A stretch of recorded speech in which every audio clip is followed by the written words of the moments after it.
Hi, I'm Neha Matthews, and you're listening to Three Things, the Indian Express news show.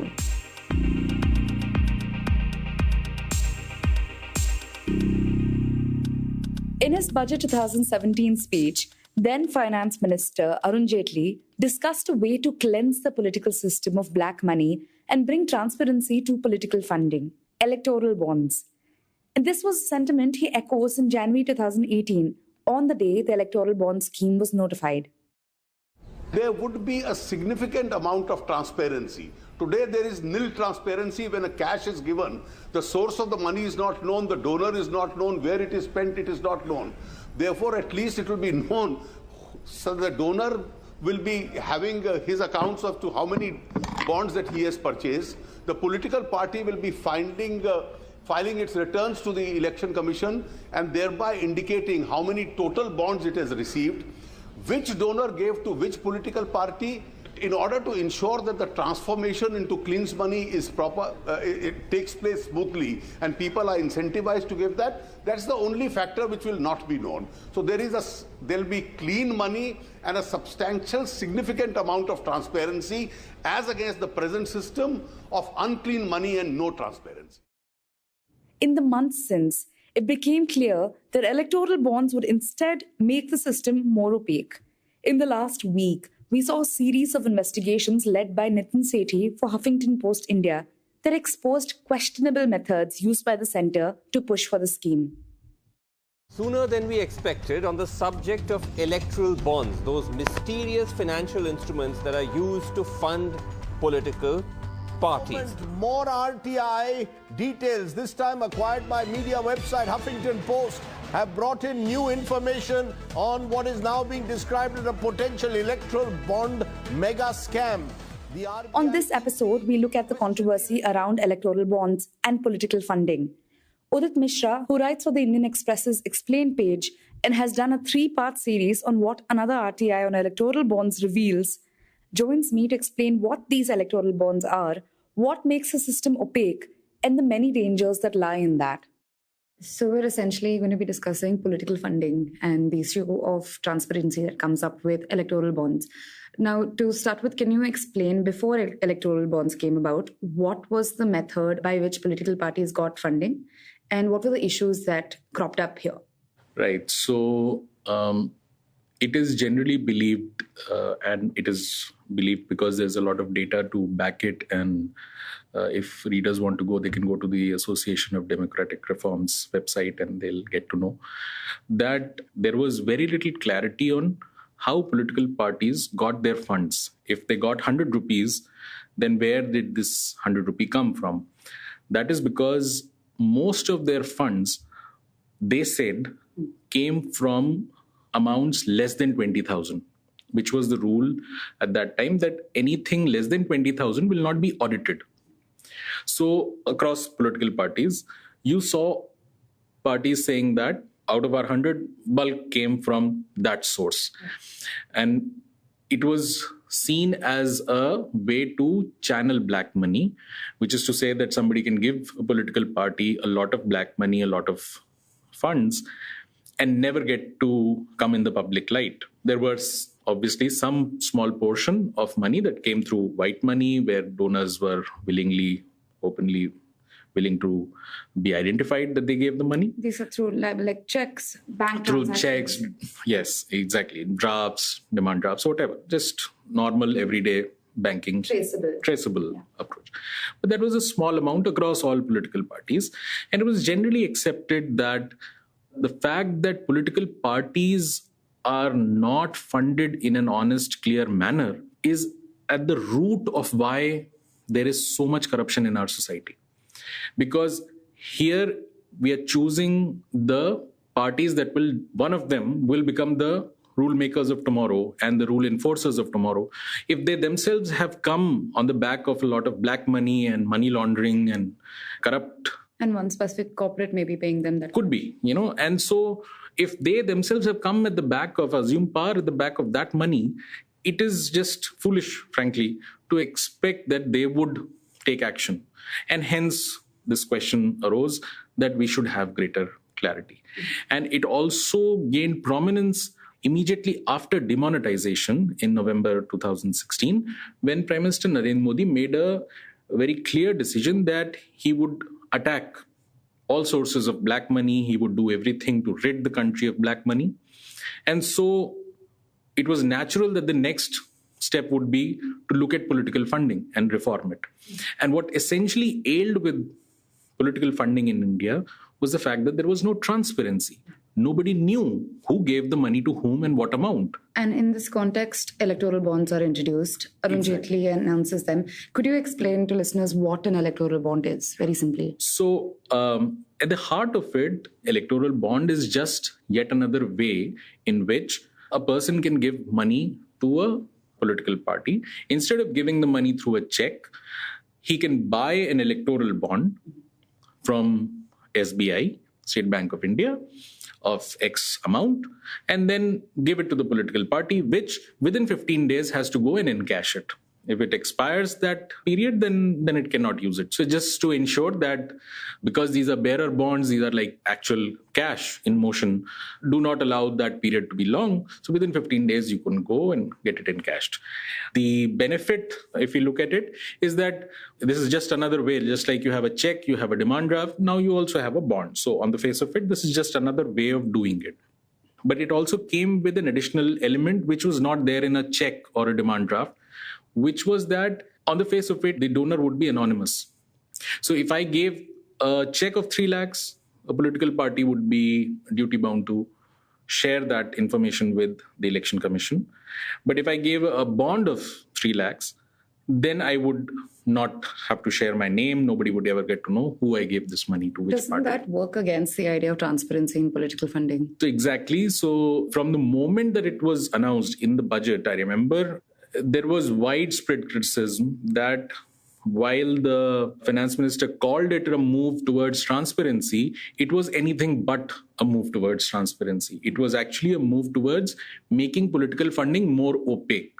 So there were 2 things done. One was this electoral bond. The other thing was then that the amount that would not be audited was reduced from 20,000 to 2,000. But, that is just if somebody is making fake coupons, then all you're doing is that you're making them sign more fake coupons. That's all. Signing coupons of 19,999 to park lots of black money. They'll be signing coupons of 1,999. More coupons, more hard work, but all the same, nothing changed. So on the face of it, both these things, electoral bonds and that decision, really did not make any difference at one level. In fact, electoral bonds had the added perversion that it, as I mentioned, between a check and a bond, it actually increased the opacity, made the donor unknown to everybody else. And it also takes away the cap that was previously put, right? You have to be a profitable company and it needs to be exactly a certain percentage from your profits. Exactly. So 3 things happened and several stories that have been done. 3 things came out. One was that without asking the RBI or with RBI's approval, they amended the RBI Act to have the electoral bonds enabling provision. Then they changed the Companies Act and said that the cap of 7.5% of your profits for the last 3 years is taken away, which means that companies can now give more than 7.5%, much bigger amounts. And that adds to the idea of corporate cronyism, right? Exactly. So there's too many aspects of the electoral bonds scheme which totally militated against the whole notion of transparency and better functioning of political parties. And the third thing that they changed was the FCRA, Foreign Contribution Regulation Act, which allowed foreign companies to actually give money to Indian political parties. And between the 3 of them, say the companies cap being removed and FCRA and the enabling provision, you could now envisage a scenario where a foreign company, through shell companies, could give money to an Indian political parties. And because of the anonymity and secrecy in electoral bonds, nobody would ever get to know. And in this scenario, we have now, like you mentioned, the Association for Democratic Reform. They have a petition in the Supreme Court. What happened to that petition? So as soon as this thing came up, electoral bonds issue came up, it was very obvious and that a lot of people painted all kinds of scenarios how money could be simply laundered, black money. Say a political party has 10 crores of black money. It could simply say, I give you this 10 crore, you give me 10 crores of white money, money is laundered, you get the black, I get the white amount, and I'm clear. So Common Cause and ADR, such organizations went to the Supreme Court saying that this is a big joke on the whole idea and the democratic principles. And the Supreme Court did not say anything substantive till about a couple of months before the general election in 2019, at which point it said that it seems like there are grave concerns for democracy here, and so we will need more time to listen to this, and so we'll do it after the election. And since then, the general election, now assembly elections have also happened, and we still haven't yet heard any more on that. And now we have this flurry of stories. And so let's talk about that now. Over the last week, we had exposés, particularly led by HuffPost and Nitin Sethi's pieces. Could you tell our listeners what those exposés covered about the sort of issues that have come up with electoral bonds? Sure. So the first thing to understand is that there are two sets of documents that were accessed through RTI. One was, again, two transparency activists. One was Commodore Lokesh Batra, who accessed file notings and correspondences between Finance Ministry and RBI and other such regulatory institutions. And similarly, Anjali Bharadwaj of NCPRI, who also got, there were some massive overlaps, but some unique documents to both. And what HuffPost and Nitin Sethi have reported in the 6 stories that they've done is the first thing that they have reported is that how government disregarded RBI's objections on the whole issue. In the second story, they showed how government disregarded the Election Commission's objections. And even more alarmingly, the government lied about having done that, not once, but twice, on the floor of the House in the Parliament. And in the third story, Nitin Sethi showed how government had changed its own rules that it had formed, where electoral bonds could be sold or issued only for Lok Sabha. Before Lok Sabha election, those things were changed for state assembly elections particularly also. The 5 states. Particularly the 5 states. The results came out in December last year. And in the fourth story, they showed how actually SBI maintains a track record of the bonds that it sells. And so the it's not as anonymous as they said it would be. Exactly. So first thing is that they have been saying that we want to protect the anonymity of the donor all along. And then it came through that actually SBI maintains a record, and so it can track. So the anonymity is only for the rest of the world, not for the government. And this is very important because of what we know from the data. In the first few rounds, 95% of the money has actually gone to BJP, which is the ruling party. So it is not so much about BJP, but the ruling party will always have a head start on this because they would know, because it's a public sector bank and it's under direct supervision from the government. And in the fifth story, Nitin showed how SBI was made to accept expired bonds. As I mentioned, that 15-day period. So how SBI was made to accept a bond which had actually expired. Again, without alleging anything, it's an open question of who do you think would be the beneficiary of such a move. And the last story was where he showed that the government has actually accepted that donors never asked for secrecy, although government had always maintained that donors are asking for secrecy and they would never, it would be a non-starter, quote unquote, if the donors didn't get the secrecy. And now the government is saying donor never asked for secrecy. So, and then but this what is the whole Arun point? Jaitley had said several times. Exactly. And the final documents also show that when RBI objected to this, Finance Minister and the Finance Ministry have repeatedly said that it would be a non-starter if there is no anonymity about the scheme, which is not just lying at a lower level, but also begs the question, what happened to the whole issue of transparency? And coming to the stories that we have done in Express, the first one showed that 92% of the money that came through electoral bonds came in denominations of 1 crore. So these are not your regular voters. Absolutely. I know there are different denominations, 1,000, 10,000, 1 lakh, 10 lakh, and 1 crore. Now, 92% of the money is coming through bonds with the denomination of 1 crore, one bond for 1 crore. And if you were to take 10 lakh denomination bond and the 1 crore denomination bond, then that proportion goes to 99.7. Basically all. Basically. So basically nobody, so the whole notion that political parties will get money from all over the country, from small denominations, people will give money, that is all Basically, belied wealth by the creators data. are the ones funding That there are big, wealthy, rich corporates or individuals who are actually giving the money through electoral bonds. And the second story that we did was that there was a lot of question mark about why electoral bonds didn't benefit from any consultations across political parties or from the wider public. So what we found is that when this suggestion was brought, the documents are showing that this suggestion was specifically dropped after a meeting with the Prime Minister. It was there on the file before the meeting and it was dropped in the revised note. So the notion that the government could have gone for wider consultations with state and national political parties and with the general public, asking them prior to the budget being announced. No, this is after the budget, after it has been announced. But during the year when it is being formalized, there was a point at which it was discussed whether there should be wider consultations with the political parties, because political parties were asking, like Mayawati is on record, Congress is on record. The AC is on record as well. Exactly.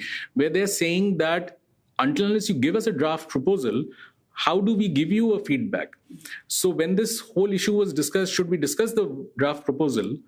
And the presentation was made by the Secretary Economic Affairs to the Prime Minister. The next day, the very next day, that idea was dropped that was scratched out of the note. And we've mentioned all of that in our story.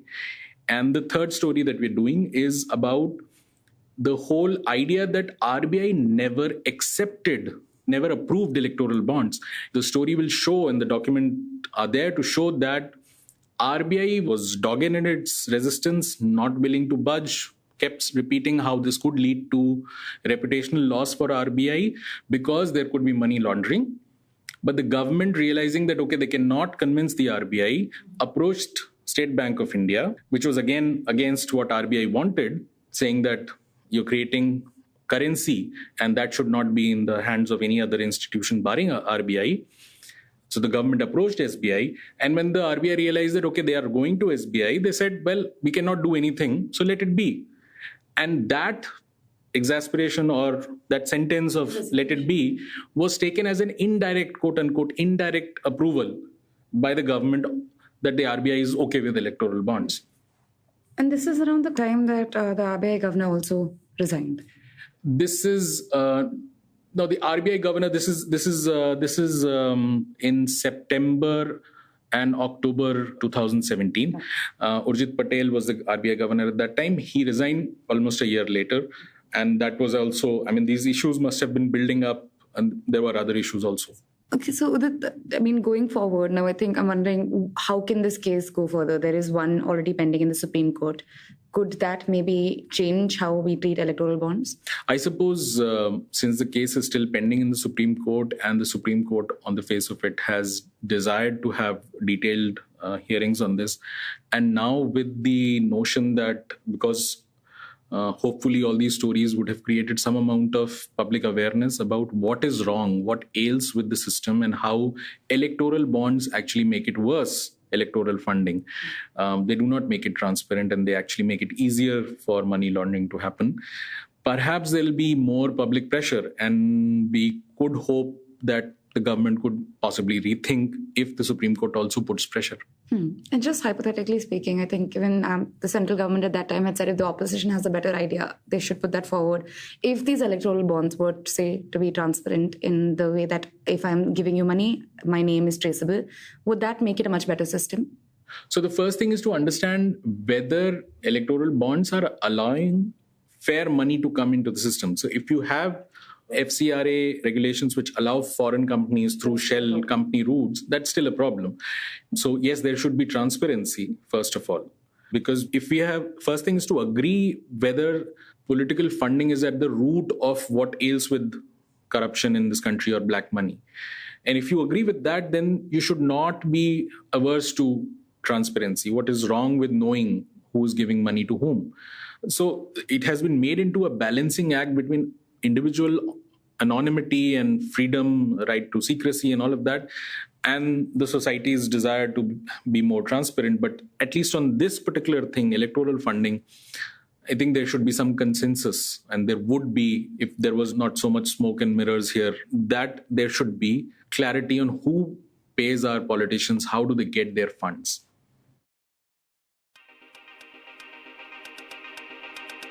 You were listening to Three Things by the Indian Express. Today's show, as always, was edited and mixed by our producer, Joshua Thomas. If you like the show, then do subscribe to us wherever you get your podcasts. You can also recommend the show to someone you think will like it. Share with a friend or someone in your family. It's the best way for people to get to know about us. You can also tweet us at Express Audio and write to us at podcasts@indianexpress.com.